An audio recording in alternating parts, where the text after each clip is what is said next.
Bienvenidos a Programa Resuelto, mi nombre es Andrés y en este video vamos a resolver el ejercicio número 7 de esta serie de ejercicios resueltos con bucles o estructuras repetitivas en MATLAB. El enunciado nos dice que un número n es primo si los únicos enteros positivos que lo dividen son exactamente 1 y n. Lo que nosotros tenemos que hacer es construir un programa que lea un número entero positivo n y escriba todos los números primos menores a dicho número. Si el usuario escribe un número incorrecto, el programa no se ejecuta, sino que en cambio pregunta de nuevo por la información hasta que el dato ingresado sea correcto. Entonces, para hacer este ejercicio que me va a decir cuáles son todos los números primos hasta un número n que el usuario ingrese, tenemos que preguntarle cuál es ese número n al usuario. Pero ese número n tiene que ser positivo. Entonces, para asegurarnos que es un número correcto, que es un número positivo, vamos a hacer un bucle infinito, un bucle while true, que es básicamente una estructura repetitiva que va a hacer que lo que esté dentro se repita de manera infinita, y eso que se va a repetir de manera infinita es la petición de ese número n al usuario. Entonces n es una variable que vamos a pedirle al usuario y vamos a ingresar un texto para que el usuario sepa que tiene que ingresar. Vamos a decirle que necesita ingresar un número entero positivo. Dos puntos y aquí cerramos las comillas y el paréntesis. Ahora vamos a verificar que sí está ingresando un número correcto. Si n es mayor que 0, pues está ingresando un número correcto. En cualquier otro caso, en cualquier otra situación en la que n no sea mayor que 0, es decir, sea 0 o sea menor que 0, vamos a imprimir un texto que diga que el número ingresado no es correcto y vamos a pedirle que lo intente nuevamente. Y aquí vamos a terminar esta estructura selectiva, de manera que si el usuario ingresa un número incorrecto, no solo va a aparecer este mensaje, sino que como estamos dentro de una estructura repetitiva infinita, va a volver a preguntar el número entero positivo. Ahora, si n es mayor que 0, lo que vamos a hacer es la programación para encontrar todos los números primos hasta ese número n. Para eso tenemos que empezar con un ciclo for. Este ciclo for, que va a tener una variable iteradora i, lo que va a hacer es recorrer todos los números desde el número 2 hasta el número n y va a verificar cuál de esos son los números primos. Si por ejemplo el usuario ingresa el número 10, pues yo voy a hacer un programa, o lo que voy a hacer a continuación es un programa que va a verificar que el 2, el 3, el 4, el 5 y así hasta el número n, en este caso el número 10, este programa va a verificar cuál de esos números es primo. Entonces, la función en este caso de nuestro programa, de nuestra variable iteradora i, es proveer los números que nosotros vamos a verificar si son primos o no. ¿Cómo vamos a verificar si los números o si mi variable i es primo o no? Vamos a necesitar una variable que se llame creciente. Bueno, puede llamarse en realidad de cualquier manera, una variable que esté inicializada en 2, es más importante esto, y que va a servir para hacer una división, ya vamos a ver de qué se trata, y una variable que se llame es' de tipo boolean, que va a ser en este caso verdadera, true. Es' es sencillamente una variable que va a tomar dos valores, true si el número es primo y false si el número no es primo. Y nosotros vamos a darnos cuenta, por lo que vamos a hacer a continuación, de si el número no es primo, y si no lo es, vamos a cambiar el estado de la variable es' a false. Si el número sí es primo, esta variable nunca va a cambiar y al final vamos a imprimir que es primo. Para esto necesitamos hacer una estructura repetitiva while, que va a hacer lo siguiente, va a verificar que es primo sea verdadera. Entonces solo se va a ejecutar este ciclo while, lo que vamos a hacer a continuación, si es primo es verdadera. Si es primo es falsa, no necesitamos hacer lo que vamos a hacer a continuación, porque lo que está dentro de este ciclo while, lo que vamos a colocar es precisamente la verificación de si el número es primo. Y si ya sabemos que no es primo, pues no es necesario hacerlo. Entonces, mientras sea verdadero que el número sea primo y además la variable creciente sea menor al número que estamos verificando, vamos a hacer una operación matemática aquí muy fácil. Déjenme primero escribirla y ya les explico de qué se trata. Vamos a hacer una condición en la que vamos a hacer el módulo entre la variable que estamos verificando si es prima, que es la variable i, y creciente, que vale 2 al principio, y vamos a verificar que sea 0. En el caso en el que esto sea verdadero, vamos a decir que es primo es igual a falso. Falso o false. Y aquí entonces déjenme explicar para que ustedes entiendan qué estamos haciendo. Tenemos entonces que hacemos esta parte de acá si mi variable creciente, que es 2, es menor que el número que estamos verificando. Por ejemplo, vamos a pensar que estamos verificando si el número 5 es un número primo. Entonces, apenas la variable i vale 5, creamos la variable creciente igual a 2 y estamos diciendo que el 5 es un número primo. Con esta parte de acá estamos diciendo que es primo es verdadero.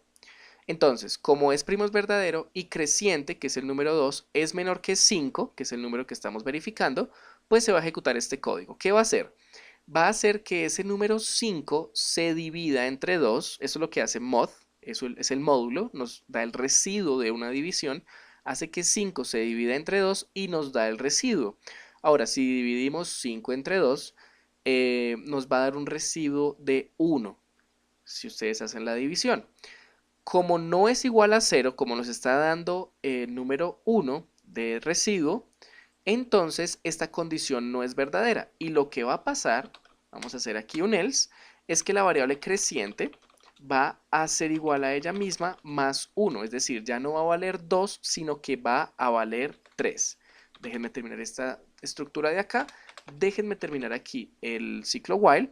Y como ahora creciente vale 3, y estamos dentro de un ciclo while, pues vamos a volver a evaluar esta condición, porque esto es una estructura repetitiva, se va a repetir y cada que se repita se evalúa esta condición. Se va a seguir viendo si es primo es verdadero y en este caso sigue siendo verdadero porque no pasó por esta parte de acá en la que la cambiamos a falso, y creciente, que ahora es 3, sigue siendo menor que 5. Entonces, ahora lo que vamos a tener es una división entre 5 sobre 3. Antes era 5 sobre 2, ahora va a ser 5 sobre 3. Y vamos a verificar que el residuo sea 0. 5 sobre 3 me da un residuo diferente de 0. Por ende, no vamos a cambiar la variable es primo y en cambio vamos a hacer que la variable creciente crezca en una unidad. Ahora va a valer 4. Se va a volver a ejecutar el código de este ciclo while, se va a volver a verificar que es primo sea verdadera y todavía sigue siendo verdadera y que la variable creciente pues sigue siendo menor que el número que estamos evaluando. Y como 4 sigue siendo menor que 5, se va a volver a ejecutar. Ahora, se va a hacer la división de 5 sobre 4 y el residuo de 5 sobre 4 no es 0 tampoco, no es una división exacta. Como no es una división exacta, no vamos a decir que deja de ser primo, no vamos a decir que es primo es falso, sino que vamos a incrementar la variable creciente. Ahora vale 5, pero lo que va a pasar ahora es que es primo, sigue siendo verdadero, pero 5, que es el nuevo valor de creciente, ya no es menor que 5. De manera que este ciclo while no se va a ejecutar nuevamente y en cambio lo que va a pasar es que si es primo sigue siendo verdadera, es decir, solo con colocar si es primo, ya tenemos la verificación de que sigue siendo verdadera, pues podemos decir con tranquilidad que ese número que vamos a representar en este momento como el símbolo de porcentaje y la letra i es un número primo.